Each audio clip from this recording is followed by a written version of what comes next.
नमस्कार, आप देख रहे हैं न्यूज़ वन इंडिया। मैं हूं आपके साथ पूजा यादव। उत्तर प्रदेश में कोरोना मरीजों की संख्या बढ़कर 2742। यूपी में कोरोना के एक्टिव केस हैं 1939। यूपी में अब तक 758 कोरोना मरीज ठीक हुए हैं। क्वारंटीन सेंटर में 11,049 मरीज भर्ती हैं। 64 जिलों तक कोरोना का संक्रमण पहुंच चुका है। ये है उत्तर प्रदेश के हालात, जहां पर 1939 केसेस अभी एक्टिव है, 758 रिकवर हो चुके केसेस हैं, जबकि 43 लोगों की जान भी अब तक कोरोना के चलते जा चुकी है। 11,049 अभी भी क्वारंटीन सेंटर में हैं, जो कि सस्पेक्टेड हैं। यूपी में कोरोना मरीजों की संख्या बढ़कर 2742।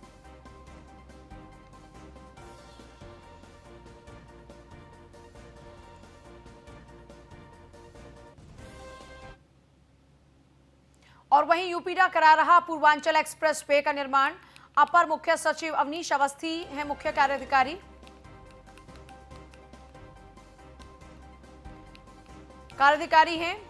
मुख्य कार्याधिकारी हैं अवनीश अवस्थी। यूपीडा पूर्वांचल एक्सप्रेसवे निर्माण के सुल्तानपुर में तेजी से हो रहा काम।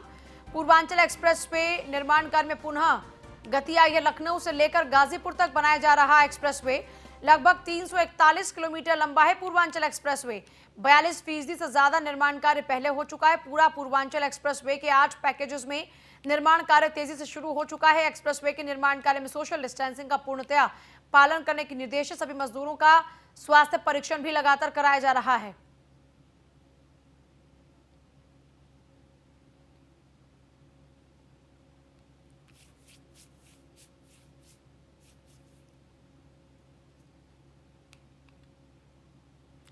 देखिए, पूर्वांचल एक्सप्रेसवे का काम फिर से तेजी से शुरू हो चुका है और इसकी पूरी की पूरी बागडोर एसीएस गृह अवनीश अवस्थी पर है, क्योंकि इसके मुख्य कार्याधिकारी वही हैं।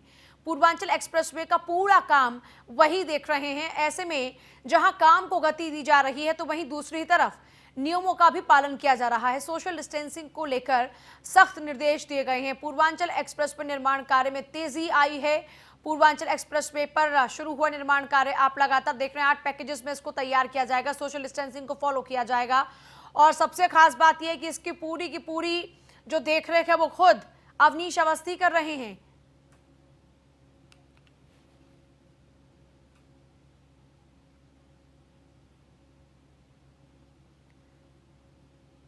पूर्वांचल एक्सप्रेसवे निर्माण कार्य में पुनः गति आ गई है। लखनऊ से लेकर गाजीपुर तक ये एक्सप्रेसवे तैयार किया जा रहा है। उत्तर प्रदेश में अमन मणि त्रिपाठी पर कानूनी शिकंजा कसा गया। सीएम योगी के दिवंगत पिता के नाम पर उत्तराखंड गए थे।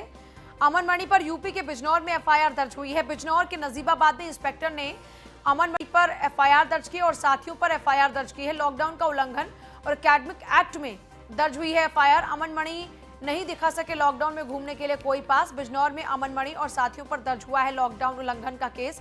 अमन मणि समेत 7 लोगों को बिजनौर पुलिस ने गिरफ्तार किया है। एसके वाजपेयी हमारे साथ हमारे संवाददाता हैं। एसके, जरा ज्यादा जानकारी चाहेंगे आपसे।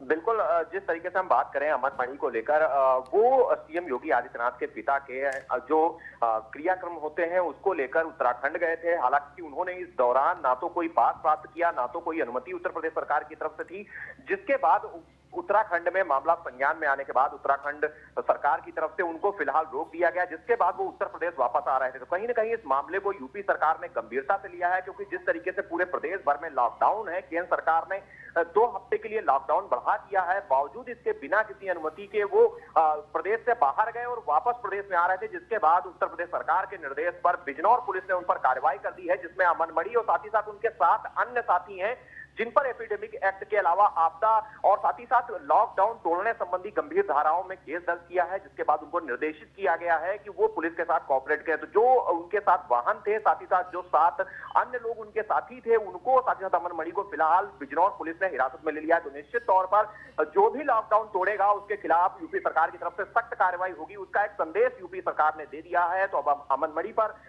यूपी सरकार की तरफ से कानूनी शिकंजा कसता हुआ दिख रहा है। जी चलिए, बहुत ही शुक्रिया आपका फिलहाल तमाम जानकारी के लिए।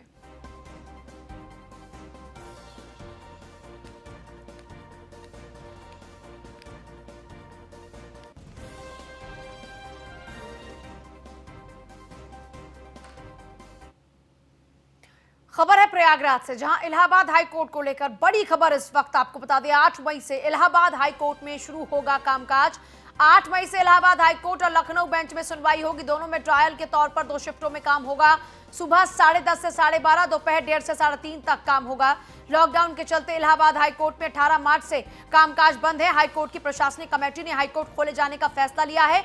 चीफ जस्टिस गोविंद माथुर की अध्यक्षता में कमेटी ने टेलीफोन पर बातचीत के बाद यह फैसला किया है। High court registrar general Ajay Kumar Srivastava ने अभी आदेश जारी किया है। 18 मार्च से बंद कामकाज अब शुरू हो जाएगा। हाईकोर्ट की प्रशासनिक कमेटी ने हाईकोर्ट खोले जाने का फैसला लिया है। धीरे धीरे लॉकडाउन के इस पार्ट 3 में अब रियायतें शुरू हो चुकी हैं। सरकारी दफ्तर खुलना शुरू हो चुके हैं, लेकिन हां, इसमें कम स्टाफ के साथ में काम होगा। इलाहाबाद हाई कोर्ट को लेकर इस वक्त की बड़ी खबर आपको बता रहे हैं। 8 मई से इलाहाबाद हाई कोर्ट में कामकाज शुरू हो जाएगा, यानी अब सुनवाई होगी। 8 मई से इलाहाबाद हाई कोर्ट और लखनऊ बेंच में भी सुनवाई होगी। दोनों में ही ट्रायल के तौर पर 2 शिफ्टों में काम होगा। तो ट्रायल शुरू हो रहा है 8 तारीख से सुबह 10:30 से 12:30 की एक पाली, दोपहर 1:30 से लेकर 3:30 तक की दूसरी पाली में 2 शिफ्ट्स में यानी काम होगा। लॉकडाउन के चलते इलाहाबाद हाई कोर्ट में 18 मार्च से पूरा कामकाज बंद है। हाईकोर्ट की प्रशासनिक कमेटी ने हाईकोर्ट खोले जाने का फैसला लिया है। चीफ जस्टिस गोविंद माथुर की अध्यक्षता वाली कमेटी ने टेलीफोन पर बातचीत के बाद यह फैसला लिया है। हाईकोर्ट के रजिस्ट्रार जनरल अजय कुमार श्रीवास्तव ने आदेश जारी किया। प्रयागराज से इस वक्त की बड़ी खबर, इलाहाबाद हाई कोर्ट को लेकर यह बड़ी खबर है। 8 तारीख से इलाहाबाद हाई कोर्ट और लखनऊ बेंच में सुनवाई शुरू हो जाएगी।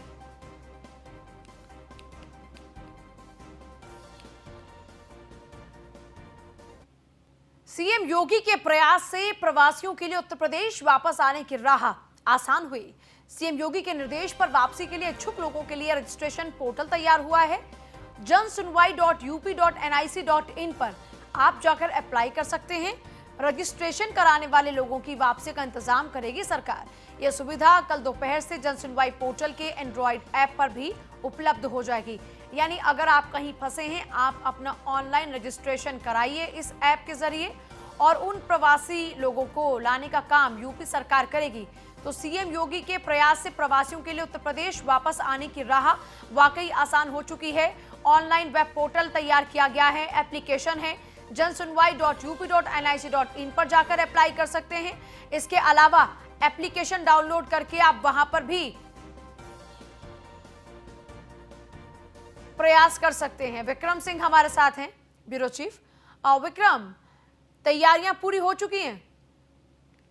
जी देखिए, बिल्कुल बड़े स्तर पर सरकार लगातार ये प्रयास कर रही है कि कैसे सकुशल जो प्रदेशवासी हैं, जो दूसरे प्रदेशों में फंसे हुए हैं, उनको सकुशल प्रदेश में वापस लाया जा सके। और उसके लिए पूरी तरीके से सरकार ने कमर कसी हुई है। लगातार जिस तरीके से ट्रेनों से श्रमिकों और छात्रों को लाया जा रहा था, उसी क्रम में एक नई शुरुआत प्रदेश सरकार द्वारा की गई है।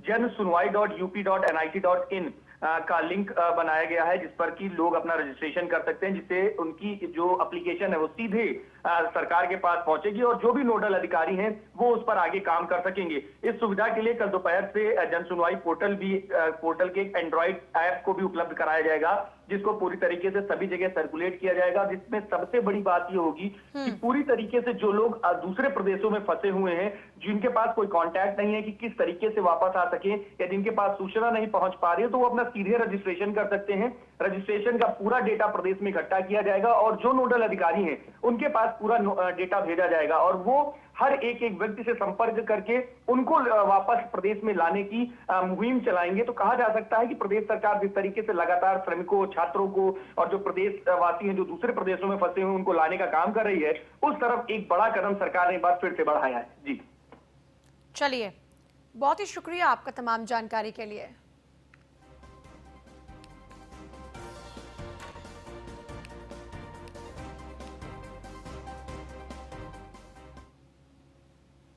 और खबर लखनऊ से है। वन नेशन वन कार्ड के तहत लाभार्थियों को मिलना शुरू हुआ राशन। सीएम योगी के निर्देश पर पोर्टेबिलिटी के तहत राशन वितरण शुरू हुआ। लॉकडाउन में दूसरे राज्यों में भी वन नेशन वन कार्ड के तहत राशन मिला। 1 मई से यूपी के व्यक्ति को 16 राज्यों में राशन मिलना शुरू। यूपी समेत 16 राज्यों में one nation one card ration portability का लाभ मिलना शुरू हुआ। अब तक लाखों की तादाद में लाभार्थियों को लाभ मिलना शुरू हो चुका है। 3,08,335 लाभार्थियों को अब तक लाभ मिला है। जनपदीय स्तर पर अगर देखा जाए तो ये आंकड़ा है। अंतर जनपदीय राज्य पोर्टेबिलिटी का लाभ भी शुरू हो चुका है। 23,503 का आंकड़ा है। महाराष्ट्र के 2 लाभार्थियों ने पोर्टेबिलिटी के तहत उत्तर प्रदेश में राशन प्राप्त किया है। यूपी के सुल्तानपुर से महाराष्ट्र के लाभार्थियों को ये राशन मिला है। यूपी के रहने वाले एक शख्स ने गोवा, 2 लाभार्थियों ने कर्नाटक में राशन लिया। One nation one card.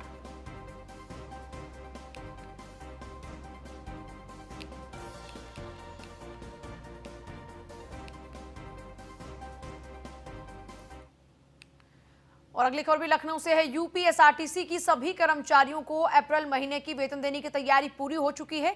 परिवहन निगम के 60,000 कर्मचारियों को 10 तारीख तक वेतन मिल जाएगा। लॉकडाउन के चलते परिवहन निगम की इनकम बंद है। यूपी परिवहन निगम आंतरिक सोर्सेज से 131 करोड़ का भुगतान करेगा। परिवहन निगम ने निश्चित व्यय के लिए मुख्यमंत्री योगी से मांग की है। सीएम योगी ने यूपीएसआरटीसी को मदद का आश्वासन दिया। एमडी राजशेखर के नेतृत्व में कोरोना काल में यूपीएसआरटीसी की बेहतर सेवा।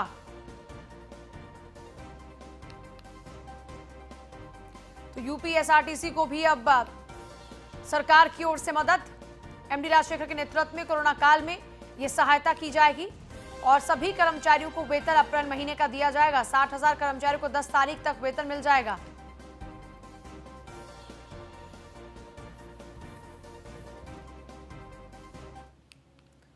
खबर लखनऊ से है। यूपी बोर्ड की परीक्षाओं के मूल्यांकन की तिथि में संशोधन।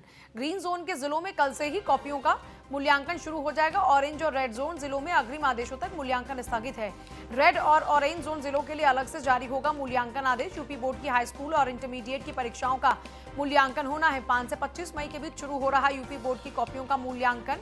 प्रमुख सचिव माध्यमिक शिक्षा ने सभी जिलाधिकारियों को निर्देश जारी किए हैं। बाराबंकी, खीरी, हाथरस, महाराजगंज और शाहजहांपुर, अंबेडकर नगर, बलिया, चंदौली, चित्रकूट, देवरिया, फर्रुखाबाद, फतेहपुर, हमीरपुर, कानपुर देहात, कुशीनगर, ललितपुर, महोबा, सिद्धार्थनगर, सोनभद्र, अमेठी में कल से मूल्यांकन शुरू हो जाएगा। ग्रीन जोन में मूल्यांकन शुरू हो जाएगा, लेकिन रेड और ऑरेंज जोन को भी बख्शा जाएगा और तब तक वहां मूल्यांकन नहीं शुरू होगा जब तक कि अगला आदेश नहीं आ जाता। यूपी के कई शहरों में शर्तों के साथ शराब की बिक्री शुरू हुई। सुबह 10 से शाम 7 तक दुकानें खुली रही। बिक्री के दौरान कई जगह सोशल डिस्टेंसिंग का पालन नहीं हुआ। शराब बिक्री से पहले ही दिन 100 करोड़ के राजस्व का अनुमान है। 7 बजे तक दुकानें खुलनी थी। 10 से शाम के 7 तक का वक्त है। बिक्री के दौरान कई जगह पर सोशल डिस्टेंसिंग का पालन नहीं हुआ।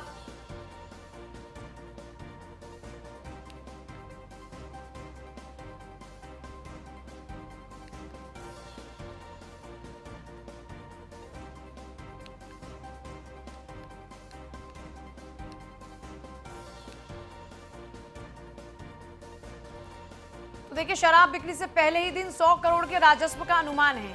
अब क्योंकि 7 से ज्यादा का वक्त हो चुका है और 7 दुकानें बंद करने का फैसला लिया गया था, ऐसे में शराब बिक्री के पहले दिन सरकार को कितना राजस्व प्राप्त होगा, ये तो एक दूसरा सवाल हुआ। लेकिन इस बीच सबसे बड़ा सवाल ये है कि शराब बिक्री के नाम पर आज लॉकडाउन की जिस तरह धज्जियां उड़ाई गई और जिस तरीके से सोशल डिस्टेंसिंग के नाम पर भद्दा मजाक हुआ, ये वाकई हैरत में डाल देने वाला है। नोएडा की स्थिति चिंताजनक आज रही है। इसके अलावा उत्तर प्रदेश के और भी कई जिलों से, चाहे वो हापुड़ हो, और भी अन्य जिलों से इस तरह की तस्वीरें आई हैं जहां पर कैमरा हटा, यानी नजर हटी, तो फिर से सिचुएशन बिल्कुल वैसे ही। और आपको याद होगा, खुद प्रधानमंत्री ने कहा था, नजर हटी दुर्घटना घटी।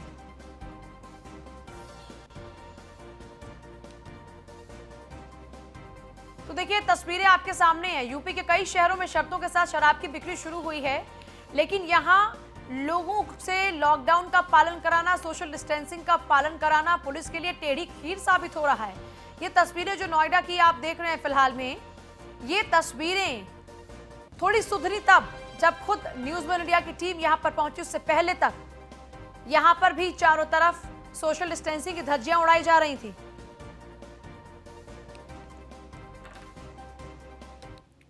करीब 40 दिनों के बाद शराब की दुकानें खुल चुकी हैं। लोग कोरोना का खौफ और सोशल डिस्टेंसिंग भूलकर शराब की दुकानों के बाहर नजर आ रहे हैं। वहीं कानपुर में शराब के नशे में एक शख्स ने चौराहे पर जमकर डांस किया। ये पूरा मामला कलेक्टरगंज के एक्सप्रेस रोड का है।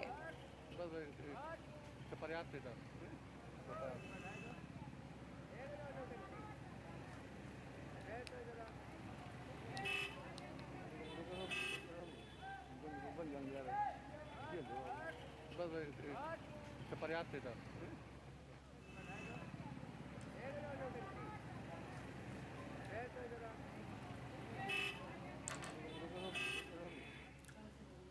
और फुल एक्शन में है नोएडा के police commissioner Alok Singh. Sector 18 में लॉकडाउन की स्थिति का खुद ही निरीक्षण करने के लिए पहुंचे। उस दौरान की तस्वीरें आप देख रहे हैं जब खुद आलोक सिंह निरीक्षण के लिए पहुंचे, और इससे पहले भी कई दफा उन्हें इसी तरह से खुद सड़कों पर उतरते हुए देखा गया जब वो निरीक्षण करने के लिए खुद ही पहुंचते हैं अपनी पूरी टीम के साथ।